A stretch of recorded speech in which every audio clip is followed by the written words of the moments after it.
Bona Responds is gearing up for another trip south, this time to clean up from the damage of Hurricane Florence. Which has killed 41 people so far, and the numbers continue to rise.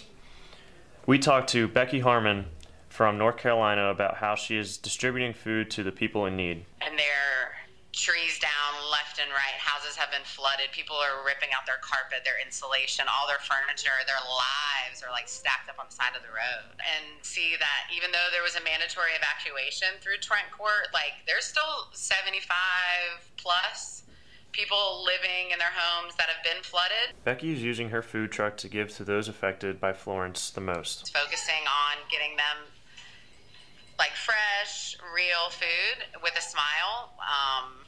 I think that has been a positive thing coming out of it. We also talked to James Mahar, head of Bona Responds, who is planning a trip to help those who are directly affected in Wilmington, North Carolina. Florence hit, obviously, North Carolina, South Carolina very hard, and we're going to pretty much ground zero. We're going to Wilmington, North Carolina. So we'll be staying at a church called St. James. It's an Episcopalian church in downtown Wilmington. After Hurricane Sandy in New York, we worked with a woman who was a Bonaventure grad, and they go there, and her husband is a rector there, and one thing leads to another. We see it hit on Facebook, contact her, and the next thing she's saying, come on down, we have a place to stay. And these are just some of the tools that Bona students will be using in the fall break when they go down to Wilmington, North Carolina. So these are all backpacks. They have toiletries, they have some clothes, they have gloves, they have things like that. A meeting for those interested will be held Sunday at 6 at the Swan Business Center. For SBU-TV, I'm Tom Doyle. Jim Mahar says depending on the damage, there will be another trip to North Carolina in the spring. The professor accusing Supreme Court nominee Brett Kavanaugh of sexually assaulting her says that she wants to testify, but with conditions. CNN's Jeff Zeleny reports on what the lawyers for Dr. Christine Blasey Ford are asking for their client. The Supreme Court confirmation battle of Brett Kavanaugh dramatically intensified today, with the woman accusing him of sexual assault now saying she's willing to tell her story to the Senate Judiciary Committee. She wishes to testify, provided that we can agree on terms that are fair and which ensure her safety. Lawyers for Christine Blasey Ford said in a letter to top senators today. As protests broke out on Capitol Hill, we believe Dr. Blasey. You don't want to be arrested, you need to back up. senators will now meet to determine the next steps. Senator Charles Grassley, chairman of the Judiciary Committee, hoped to schedule a public hearing on Monday, but Ford's lawyers said today that was too soon. A hearing on Monday is not possible, and the committee's insistence that it occur then is arbitrary in any event, Ford's lawyers wrote. Kavanaugh has categorically denied Ford's claims that he pinned her to a bed and groped her at a high school party more than 3 decades ago. Democratic senators said today that Ford deserves an impartial investigation and protection. She is being threatened, death threats, etc. This is called, I would say, intimidation of a witness. And I call upon the FBI on their own to investigate this occurrence and all of the threats that she's undergoing. Republicans said Democrats were posturing and pushed back at the notion of calling additional witnesses beyond Ford and Kavanaugh. President Trump is standing firmly behind Kavanaugh. He is such an outstanding man. Very hard for me to imagine that anything happened. President Trump says he wants to give this process all the time it needs. This weekend, the street festival, once known as Bonagani, has been moved onto the St. Bonaventure campus. How will this move affect businesses in Allegheny? Aaron Lanahan went around town to find out. It may not look like festival grounds now, but come Saturday morning, this parking lot will be hosting the new Family Weekend Festival. Bonagani was the original event that took place on Main Street in Allegheny for 13 years. It has since been moved onto the St. Bonaventure campus. Rob DeFazio tells us some of the reasoning behind this move. With a lot of small festivals, there's challenges that come with it. A lot of times it's financial. So why move it onto campus? Everything will be kind of centralized in one location, especially with so much going on campus and on the outdoor fields. That way people aren't shuffling back and forth to Allegheny and back to campus. So what does this mean for Allegheny businesses? It's been the busiest retail day of the year. When it was still known as Bonagani, Peter Wintermantle of Studio 4 East tells us how much more business he would get during the event. 90% more than we do on a typical weekend day. Local businesses are confused about the move, but came together to plan a new event happening this Saturday in Allegheny called Rock the Block. So we were hoping maybe some people, with all these people in town, a lot of them remember Bona and might want to come down in the evening. The block party will go from 5 p.m. to 11 p.m. Main Street will be blocked off between 2nd and 3rd Street. The open container law will be lifted only between these streets so that people can get their drinks to go and check out the events. St. Bonaventure and the town of Allegheny are both hoping that these new traditions will bring the same success as the old ones. For SBU-TV, I'm Erin Lanahan. Wow, I can't wait. How about you, Maya? I'm so excited. My parents are coming up and we're going to Ellicottville tonight, and it should be a really fun weekend. Oh, yeah. An alleged stalker on campus, 2 accusers, 1 no-contact order filed. What can St. Bonaventure do to protect you? St. Bonaventure's Lily Stevens has the story. We're complete strangers, and I was just nice to the wrong person. That unidentified voice is one of the accusers who claimed to be stalked on campus and filed paperwork with the university. It made me tense, it made me angry, because I don't understand how somebody can think that what they're doing to someone else in that circumstance is fair or justified. What is the definition of stalking? And how do you report the incident if you feel your safety is at risk? I spoke with Nicole Gonzalez, the VP of Student Affairs, and Gary Segru, the Director of Safety and Security, for the answers. Stalking, you have to have some fear involved. And that would be one of the elements of stalking. We work with law enforcement very closely when students want law enforcement involved. But typically, you know, the no contact order typically is our way initially of making sure that any behavior ends. What I hold in my hands is the school's gender-based discrimination and sexual misconduct policy, which defines stalking as course of conduct that results in a person to fear for their safety. I'd reached out to the accused, who won't be identified, and who claimed to just want to make friends during a difficult time. Lily Stevens, SBU-TV. The university received a $300,000 federal grant towards LGBTQ and sexual assault services. The federal plans for the grant to include full and part-time project staff, education, and prevention against sexual assault. A $4.99 a month streaming service is a new way to watch the Bonnies this season. The Jandoli School and the Athletic Department joined forces to upgrade the sports broadcasting technology. The Atlantic 10 and ESPN agreed to a new deal where most A10 sporting events will be streamed on ESPN's new HD service, ESPN+. I spoke to a director in the Athletic Department, and he explained what ESPN Plus is. ESPN Plus is kind of like the Netflix for ESPN. I asked Dean Schimble what this deal means for students. I think this is a really great opportunity for our program and for the students, because they'll be able to, once we are able to make these purchases and get this equipment, we'll be able to work in a real HD, latest technology environment. Alumni are looking forward to the new technology as well. I used the streaming service whenever something wasn't available through a different angle. I think that a lot of people would agree with me and say it usually left something to be desired. Now, what should students and alumni expect from the new broadcast technology? Just makes it, takes it up a notch, makes it a little more professional. Dean Schimble explains what happens to the sports truck. Truck itself was standard definition, and it's really not practical to upgrade that to be high definition. So there's space in the Riley Center that will recreate the same experience. The purchase of the new equipment was approved on Thursday, and Dean Schimble showed me where the new equipment is going. Members of the Jandoli School and the Athletic Department are optimistic about the new deal. The next ESPN Plus broadcast is Sunday, September 30th against George Washington. For SBU-TV, I'm Isaiah Blakely. Both men and women's soccer and basketball games will be televised through ESPN+. And now we'll kick it over to sports with Robert Barbieri. And welcome to your sports recap. I'm Robert Barbieri. Last week, St. Bonaventure announced the hiring of Skip Natardi as the head coach of the Bonnie swimming and diving programs, which will be unified for the first time beginning this season. Now let's get to some of the past week's soccer highlights on campus, starting with last Saturday's men's matchup against Niagara and Wednesday's match against St. Francis, Pennsylvania. Last Saturday, St. Bonaventure and Niagara went at each other. Kosi Nuwansu was able to finish a penalty kick in the 83rd minute. The Bonnies were able to hold on to the lead and take it from Niagara 1-0.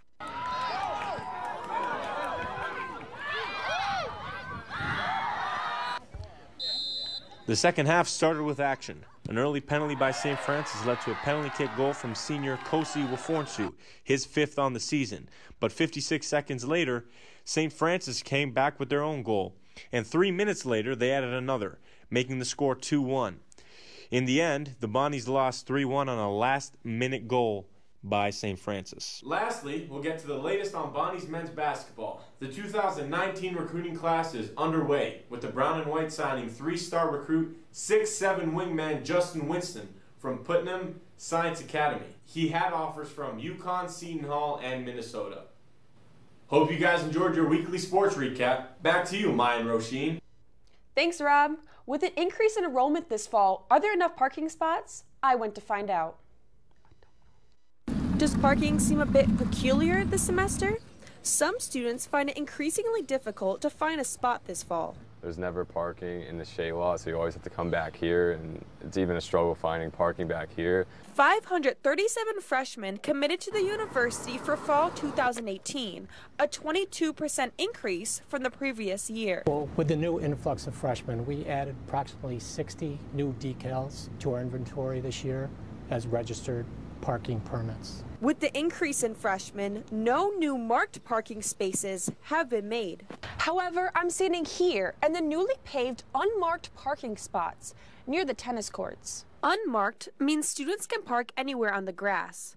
These lines are temporary measures and stop students from blocking the entrance. However, student Brendan O'Leary says adding unmarked parking spots is not a sustainable parking solution. I'm pretty sure they have a lot of free parking for faculty and staff that doesn't get used up, so they could just use that if they want to. Current time, unless we add another couple hundred freshmen to the next class, there is no plans to add any additional parking lots. Despite concerns there is not enough parking on campus, Gary Sugru explains there has not been an increase in parking tickets this year. For SBU-TV News, I'm Roisin Coleman. Students should visit Parking and Transportation in Robinson Hall if they have questions on where to park. Just this week, U.S. bishops issue a public apology. This week on campus, a listening session draws a crowd. SBU-TV's Nick Youngs discovers the impact of the event and what the next steps should be. A more community feeling. It feels more like I can confide in the people here. Similar sentiments were shared by other attendees of this session. Appalled by the sex abuse scandal in the Catholic Church, the Franciscan ministry at SBU held a listening session early this week to address the controversy. It was behind these doors that turned this common area into a platform to address concerns and to hear the affected stories. Student media was not permitted to record what was said at the session. An emailed statement from Father Francis Despino explains that, quote, "In no way is this meant to avoid or cover up the truth, but, frankly, it is to create an atmosphere where people feel comfortable speaking the truth." This was a sentiment echoed by the attendees, including moderator Christopher Anderson. I encouraged people to speak, encouraged people so that they wouldn't have the camera on them. It was really important that we did that. Though some students may still have questions. Started thinking questions, maybe thinking more. Obviously, there's resources here in this building, University Ministries building, and on campus at the Counseling Center. People have more questions, they can always go there. Though the consensus between students and staff say that this was a step in the right direction, the discussion is far from over. This forum should not be seen as the only time we're going to address it. We need to keep the discussion going. Nicholas Youngs, SBU-TV. Students and faculty agreed that the session was a good step, but was only the first step. An interesting election has brought U.S. competitors who are looking to take a seat in the House of Representatives for the 23rd District. A preview on what to see in the upcoming months.